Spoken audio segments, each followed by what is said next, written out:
मेरा नाम है संकेत खिलुरकर और आप सभी लोग जो आज मुझे पहली बार सुन रहे हैं या देख रहे हैं, आपकी जानकारी के लिए मैं बता दूं कि लोग मुझे रिटायरमेंट स्पेशलिस्ट के तौर पे जानते हैं। लेकिन आज का हमारा मुद्दा रिटायरमेंट के ऊपर तो है, लेकिन रिटायरमेंट में हमारा जो सबसे बड़ा जो पेन पॉइंट है वो ये आता है कि आज 60 साल की उम्र तक हमें जो हर महीने 1 तारीख को जो सैलरी क्रेडिट का जो मैसेज आता था वो कहीं ना कहीं 60 के बाद या रिटायरमेंट के बाद वो सैलरी का क्रेडिट वाला मैसेज अब आना बंद हो जाएगा। एंड वो एंग्जाइटी या वो जो चिंता है वो बड़ा ही स्वाभाविक है। और इसीलिए आज हम लोग कुछ ऐसे मुद्दों पर बात करने वाले हैं कि कैसे हम रिटायरमेंट के बाद भी वही सैलरी क्रेडिट वाला जो फीलिंग है वो पोस्ट रिटायरमेंट भी ले सके। लेकिन दोस्तों मैं एक चीज में ये मानता हूं कि कई लोग क्या करते हैं कि जब भी हम लोग किसी पेंशन के बारे में या किसी विड्रॉल्स के बारे में जब हम लोग बात करते हैं स्पेसिफिकली पोस्ट रिटायरमेंट, तो जो आजकल बड़ा ही पॉपुलराइज हो चुका है कॉन्सेप्ट और वो है SWP का। And which I understand SWP is a fantastic tool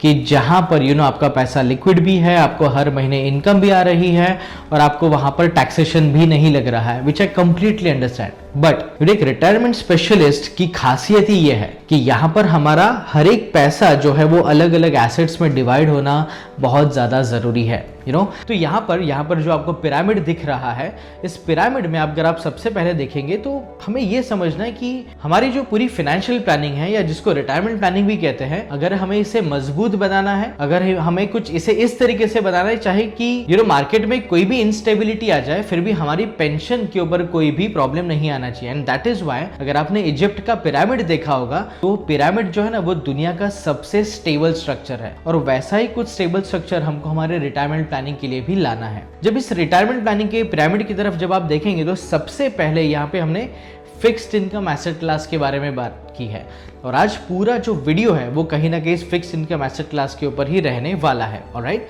जब भी हम लोग पोस्ट रिटायरमेंट की बातें करते हैं, आज SWP बहुत ही पॉपुलराइज हो चुका है और कहीं ना कहीं वो हमारे लिए एक बहुत बेटर ऑप्शन भी है। लेकिन एज अ रिटायरमेंट स्पेशलिस्ट मैं इस चीज में बहुत मानता हूं कि हमारी जो पेंशन है वो कहीं ना कहीं स्टेबल होनी चाहिए, वो कहीं ना कहीं प्रेडिक्टेबल होनी चाहिए। फिर भले अगर उसमें टैक्सेशन आ भी रहा है विच इज फाइन, बट वो गारंटीड हो, पर हमें जो सेंस ऑफ सेफ्टी जो मिलती है या हमें जो प्रेडिक्टेबिलिटी मिलती है that is very very important. अब फिक्स्ड इनकम एसेट क्लास में आज बहुत सारे ऑप्शंस है, जैसे NPS senior citizen saving scheme और पोस्ट ऑफिस की मंथली इनकम स्कीम वगैरह वगैरह। पर यहाँ पे अगर हम लोग आज NPS की बात करें तो NPS में आज इंडिया में इतना बेहतर काम किया है। आज हम में से कई सारे ऐसे लोग हैं जिन्होंने आज 30-35 साल या 40 साल की नौकरी की, लेकिन वो जिस भी कंपनी में काम कर रहे हैं वहां से उनको कोई भी पेंशन की सुविधा नहीं मिलती है। आज गवर्नमेंट ऑफ इंडिया ने NPS का जो ऑप्शन शुरू किया है वहां पे आज हमारे पास सबसे अच्छा फायदा ये है कि जब से हमने हमारी जॉब शुरू की है तब से लेकर 60 साल की उम्र तक हम वहां पे कंटिन्यूसली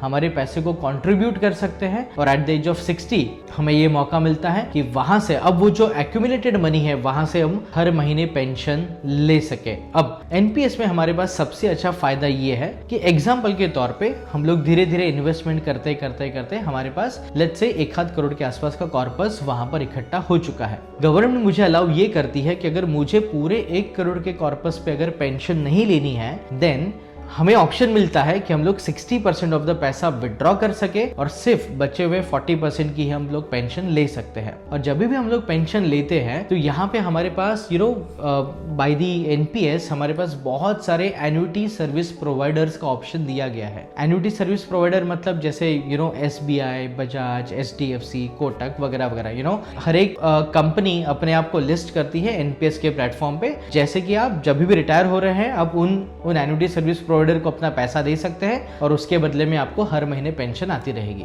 लेकिन हमें ध्यान यहाँ पर ये रखना है कि कई बार क्या होता है कि जब भी हम रिटायर हो रहे हैं हमें ये लगता है कि यार ये मेरा लास्ट हार्ड अर्न्ड मनी है और मैं किसी ना किसी सेफ कंपनी को ये पैसा देना चाहता हूँ। बट आपकी जानकारी के लिए मैं बता दूं कि it is mandated bye PFRDA and it is also regulated by IRDA। I repeat, it is mandated bye PFRDA and it is also regulated by IRDA कि चाहे मैं SBI को पेंशन फंड दे दूं, HDFC को दे दूं, ICICI को दे दूं या कोटक को दे दूं, हर किसी की केस में ये पैसा जो है वो सिर्फ और सिर्फ गवर्नमेंट सिक्योरिटीज में ही जाता है। और जब ये पैसा मेरा सिर्फ और सिर्फ गवर्नमेंट सिक्योरिटीज में ही जाता है that means my safety of my money is equally safe across all the companies. And इसीलिए मैं हमेशा ये कहता हूँ कि जब भी हम लोग पेंशन ऑप्ट कर रहे हैं, हमें बस ये देखना है कि यहाँ पर कौन सी कंपनी मुझे हाईएस्ट पेंशन दे रही है। Because as a retiree it is very important for me कि मुझे एक रुपए का भी कहीं से नुकसान ना हो। जब सेफ्टी सब कंपनीज में सेम है तो फिर मुझे बस ये देखना है कि मुझे पेंशन कहाँ से ज्यादा आ रही है।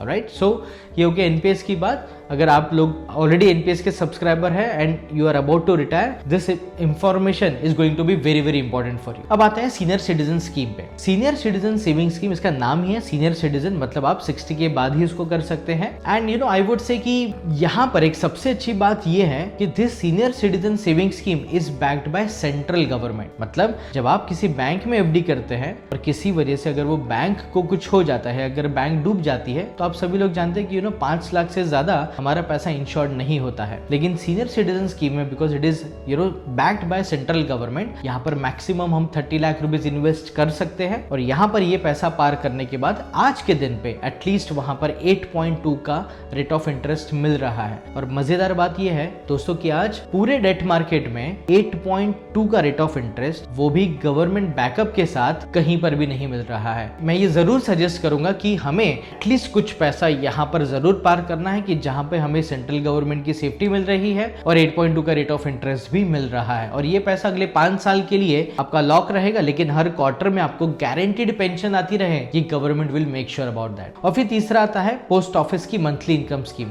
अब इसका नाम ही मंथली इनकम स्कीम है and this is again backed by post office. तो यहाँ पे सिक्योरिटी के मामले में कोई प्रॉब्लम नहीं है। यहाँ पर आज आप सिंगल होल्डिंग के नाम पे 9 लाख प्लस 9 लाख, मतलब 9 लाख खुद के नाम पे और 9 लाख वाइफ के नाम पे डाल सकते हैं। मेरा सजेशन ये है कि अगर आपकी वाइफ नॉन वर्किंग है तो आइडियली ये पूरा 15 लाख रुपए का जो होल्डिंग है हमें उनके नाम पे करना है, where she will become the first holder, you will become the second holder और फिर आपके बच्चे तो आपके नॉमिनी रह ही सकते हैं। और 15 लाख रुपए डालने से आज 7.4 का रेट ऑफ इंटरेस्ट मिल रहा है, जिससे कि आपको हर महीने 9,250 रुपए हर महीने आपके बैंक अकाउंट में बेसिकली आते रहेंगे। बट दोस्तों चाहे वो एनपीएस हो, सीनियर सिटीजन हो या पोस्ट ऑफिस हो, ये तो कुछ ऐसे ऑप्शंस हैं कि जो गवर्नमेंट अप्रूव्ड है, जहां पर पता है कि यहाँ पे 100% सेफ्टी भी है। अगर ये 3 ऑप्शंस के अलावा भी अगर आपको कुछ लग रहा है कि जहां पे आपने ऑलरेडी इन्वेस्टमेंट किया है और वो लोगों के लिए सेफ है, तो उसे कमेंट बॉक्स में लिखना बिल्कुल ना भूलें। और अगर फिर भी आपको लग रहा है कि आपके सवालों के जवाब अगर आपको नहीं मिले हैं, तो नीचे दिए गए हुए डिस्क्रिप्शन में मेरे कॉन्टैक्ट डिटेल्स मेंशन्ड है, आप वहां पर उन्हें जरूर रीच आउट कर सकते हैं। ये वीडियो खत्म होने से पहले बस मैं ये कहना चाहूंगा कि आप सब्सक्राइब और फॉलो करना ना भूलें। और जाते जाते बस एक आखिरी बात बोलना चाहूंगा, रिटायरमेंट की बात तो संकेत के साथ।